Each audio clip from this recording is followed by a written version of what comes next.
আমি আমার অফিসের আপনার যারা স্টাফ আছে ওই যে বলছেন যে লিফটের কর্নারে এসে তার সাথে এটা শুধু প্রবাসী কল্যাণ মন্ত্রণালয় বলেন না, আমরা খোলামেলা বলতেছি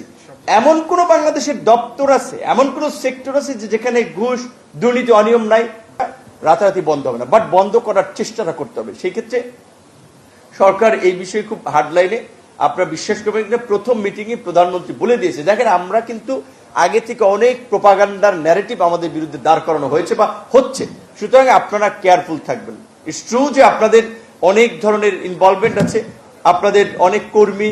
17 বছর নানানভাবে ভিকটিম ছিল, বাট এমন কিছু করা যাবে না যেটাতে আমরা বিতর্কিত হই, আমরা প্রশ্নবিদ্ধ হই, আমাদের বিরুদ্ধে অভিযোগ আছে, তাহলে কিন্তু চেয়ার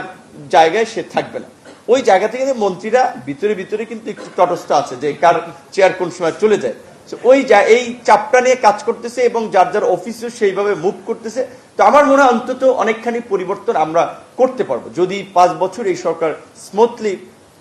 গভর্নমেন্ট রান করতে পারে, এবং আমার ধারণা করবে 5 বছর না, আমার ধারণা অন্তত এই তারেক রহমানের নেতৃত্বে আগামী 10 ইয়ার্স নির্বাচনের মাধ্যমেই যদি আমরা 5 ইয়ার্স ভালো করি, নেক্সট 5 ইয়ার্স তো এই গভর্নমেন্ট সাপোর্ট পাওয়া সম্ভব। কারণ অল্টারনেটিভ হিসেবে বাংলাদেশে যারা আছে তারা ওই পশ্চিমবঙ্গের পরিস্থিতি থেকে বুঝতেছেন, এর যদি এখানে পাওয়ারে আসে, এই যে একটা মমতার পতনের পর তো দেখতেছেন ওইখানে কি অবস্থা, সো এইখানে তো তাই হবে। ইদানিং একটা সমস্যা দেখেন, যদি এটা এটা রিলেটেড না, বাট কিছু কথা বললাম যে এখানে অনগোয়িং ইস্যু, যে বিভিন্ন 5ই আগস্টের পরে ছাত্র রাজনীতি বন্ধের একটা আওয়াজ উঠছিল। খোঁজ দিয়ে দেখবেন যে ম্যাক্সিমাম এগুলো হচ্ছে আপনার এই মানে শিবিরের একটা কি বলবেন একটা আইডিয়া, সাধারণ শিক্ষার্থী নামে কিংবা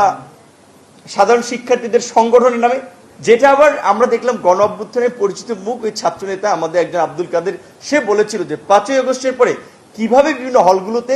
শিবিরের ছেলেরা মানে ইনফ্লুয়েন্স করে দখল করেছে, নিয়ন্ত্রণ নিয়েছে। গতকালকে দেখলাম কোন জায়গায় জানি রাতে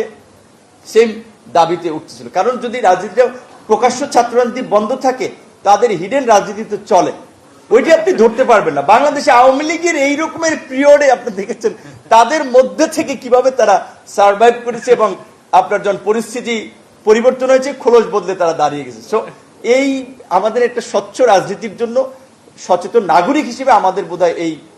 আমরা গুপ্ত রাজনীতি বলি, হিডেন রাজনীতি বলি, এর বিরুদ্ধে আমাদের একটা অবস্থান থাকা দরকার। আর আজকের যে বিষয় আমাদের আলোচনা ছিল, ইতিমধ্যেই আলোচনা উঠে এসেছে, যেটা আমাদের 2-1 বক্তা বলেছে, স্বাভাবিকভাবেই এদের আলোচনা থেকে আমরা যে আইডিয়াগুলো শুনি সেগুলো আমরা বাস্তবায়ন করার চেষ্টা করি। সেখানে মালয়েশিয়ার বিষয়ে আমি আপনার সাথে যেটা বলবো যে এখনকার বাস্তবতা, মার্কেট বন্ধ আছে, আমরা যদি সিন্ডিকেট বলবেন না ফেয়ার রিক্রুটমেন্ট সিস্টেম বলবেন, যাই বলেন, তাদের কন্ডিশনে যদি আমরা এগ্রি না করি তাহলে মার্কেট যেভাবে বন্ধ আছে সেভাবে বন্ধ থাকবে। তবে আমরা একটা জিনিস, আমাদের মন্ত্রী কিছু আগে মিটিং করেছে, সেখানে আমরা পরিষ্কারভাবে বলেছি তোমাদের কন্ডিশনে যে 423টা লাইসেন্স আমরা এখানে দিয়েছি সবার জন্য ওপেন করে দাও, কারণ ওই কন্ডিশনে তারা পাস করেছে। এইটা নিয়েই এখনো আমাদের দেন দরবার চলতেছে, জানি না এটা কি